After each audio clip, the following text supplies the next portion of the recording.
वहीं राज्यसभा के लिए भारतीय जनता पार्टी के दोनों प्रत्याशियों ने नामांकन दाखिल कर दिया है।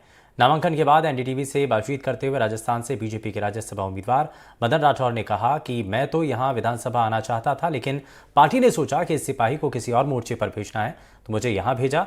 और क्या कुछ कहना है मदन राठौर का, जरा दिखाते हैं आपको। हमारे साथ मदन राठौर जी हैं। सर, नामांकन दाखिल किया आपने, बहुत बहुत बधाई। सबसे पहले आपको उम्मीद थी कि पार्टी इतना बड़ा मौका देगी? देखिए, हम लोग क्या है कि उम्मीद तो महत्वाकांक्षाएं लोगों में होती है, लेकिन मैंने ये कभी भी नहीं सोचा था। मैं तो आपके यहाँ विधानसभा में आना चाहता था, लेकिन पार्टी को लगा कि नहीं, इस सिपाही को कहीं और मोर्चे पे भेजना है, तो वहाँ भेज दिया। तो वहाँ जाके काम करेंगे। आप उस मोर्चे पे जा रहे हैं, लेकिन दिल तो राजस्थान में है। आने वाले लोकसभा चुनाव को लेकर के क्या कुछ तैयारियां होंगी, और आपके राज्यसभा पहुंचने से यहाँ लोकसभा में क्या कुछ बदलाव आएगा? देखिए, हम लोग पूरा प्रयास करेंगे कि नरेंद्र भाई मोदी की ताकत बढ़े, भारतीय जनता पार्टी की शक्तियां बढ़े, क्योंकि देश का सम्मान बढ़ाया उन्होंने, दुनिया में भारत की प्रतिष्ठा बढ़ी है, यहाँ किसानों में समृद्धि आई है, व्यापारी वगैरह सब खुश हैं। कई ऐसे काम उन्होंने किए जो घोषणा पत्र में, चुनाव घोषणा पत्र में जो बिंदु थे, उन सब बिंदुओं में से अधिकांश उन्होंने पूर्ण किए। चाहे कश्मीर वाला इश्यू हो, चाहे राम जन्मभूमि वाला इश्यू हो, और कई ऐसे, जैसे नागरिकता देना, यानी जो हाँ, जो पीड़ित हिंदू हैं या जो दूसरे देशों से जिनको प्रताड़ित किया जाए, उनको यहाँ पर संरक्षण देना, ऐसे कई बिंदु हैं। अभी केवल 2-3 बाकी है। एक तो कश्मीर, आजाद कश्मीर को भारत में मिलाना है, तो वो काम बाकी है। पीओके की और बात एक कर रहे हैं आप।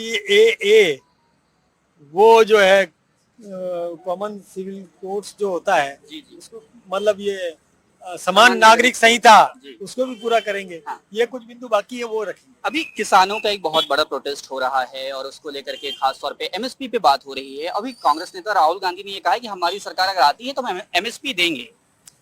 देखिए, MSP बीजेपी ने बढ़ाई है।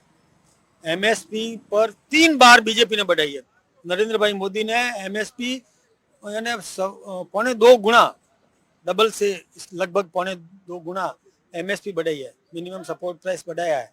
और अभी भी राजस्थान सरकार ने भी बढ़ाया है, गेहूं खरीद पर भी उन्होंने, और सब्सिडी देने का काम किया है। तो ये सब काम, किसानों के हितों की काम तो बीजेपी कर रही है। अब ये किसान आंदोलन जो आपने बताया, मैं सोचता हूँ कि इसकी जरूरत नहीं है।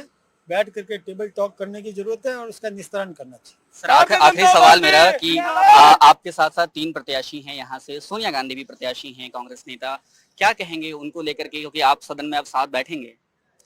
सोनिया जी के लिए तो मैं ये कहूँ कि वो एक पार्टी की सबसे बड़ी नेता माना जा सकता है। खड़गे साहब हैं राष्ट्रीय अध्यक्ष, लेकिन रिमोट तो सोनिया जी के हाथ में। तो उनको तो चुनाव लड़के आना चाहिए था। उनको ये मतलब कि बैकडोर एंट्री से आने की जरूरत नहीं थी। एक बात और मैं बताना चाहूंगा, कांग्रेस ने राजस्थान के साथ धोखा किया है। जितने भी राज्यसभा में सदस्य हैं, वो राजस्थान से बाहर के हैं। राजस्थान के व्यक्ति का हक छीना है उन्होंने। राजस्थान के किसी कार्यकर्ता को अवसर मिलता तो वो जाकर के और सर्वोच्च सदन में अपनी बात रखता। सब राजस्थान से बाहर के लोगों को उन्होंने उम्मीदवार बना करके और यहाँ से राज्यसभा में भेज दिया है। मैं सोचता हूँ कि राजस्थान के कांग्रेस के कार्यकर्ताओं का और हक मारा गया है। क्यों हुआ है ऐसा, और सोनिया जी को यहाँ से क्यों भेजा गया? मैं सोचता हूँ कि उन्होंने गलती की है। वैसे उनका अंदरूनी मामला है, लेकिन राजस्थान के लोगों को अवसर मिलना चाहिए। जी, शुक्रिया सर।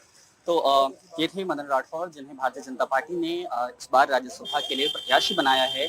उनका कहना है कि कांग्रेस ने सोनिया गांधी को यहाँ से प्रत्याशी बनाकर कांग्रेस कार्यकर्ताओं की हकमारी की है। सोमू आनंद, NDTV।